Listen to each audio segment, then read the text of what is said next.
I'm Aaron Nagler. I'm here with Chris Burke for Sports Illustrated. We're looking at the Detroit Lions 2016 NFL Draft. Chris, 5 quick questions for you. Let's start with, where is the need on this team? Well, I've seen wide receiver, offensive tackle, and defensive end all checked off by different draft analysts as being this team's biggest need. What does GM Burke think? I think it still has to be offensive tackle. On offense, you're obviously losing Calvin Johnson, but they're interesting on that side of the ball because you bring in Marvin Jones, you got Golden Tate, Theo Riddick, now you add Stevan Ridley. They have a lot of guys that can be versatile in that offense, so they could be tough there. You have Ziggy Ansah, a developing Devin Taylor at defensive end. The answers aren't really as clear at offensive tackle. Riley Reef was okay at left tackle last year. I'm not sure they're set with him. So if you want to be a passing team, and especially if you want to get more out of the run game, they've got to be better off the edge. Does signing Marvin Jones make taking a wide receiver in the first round a lot less likely?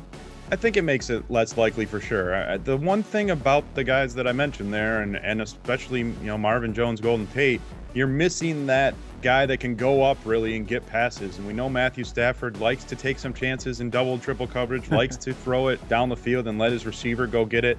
Treadwell, Dotson. There are some guys that can win over the top and be physical receivers. So I wouldn't rule it out entirely, but they have needs other spots. Now, Bob Quinn comes from a Patriots franchise that selected 6 quarterbacks since 2000, and that was with a Hall of Famer under center. Is there a good chance this team looks at a quarterback later on in the draft?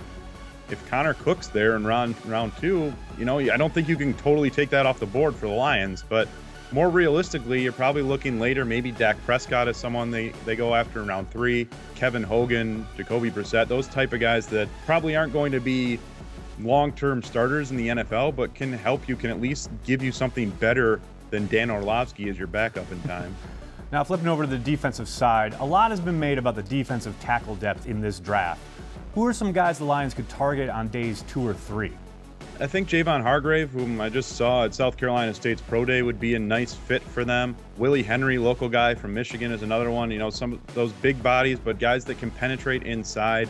DJ Reader is another one. He's a big body, more of a nose tackle type, but I don't think you can count on Nada necessarily even for this year, but certainly much beyond this year, and he's someone that you could kind of groom to replace him.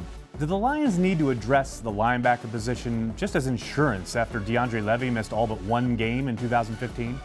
Yeah, they absolutely have to, and I think they'll probably be looking for a starter in the middle too, Stephen Tulloch leaving. So, they've got Tahir Whitehead back. They hope to have Levy back. There's just not a lot of depth there. Kyle Van Noy never really fit in that defense. He hasn't developed the way they wanted.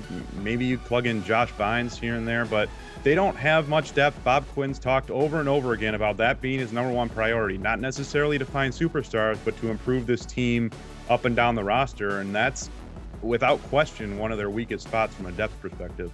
There you go, Chris Burke breaking it down for you. The Detroit Lions 2016 draft. For Chris, I'm Aaron for SI.com.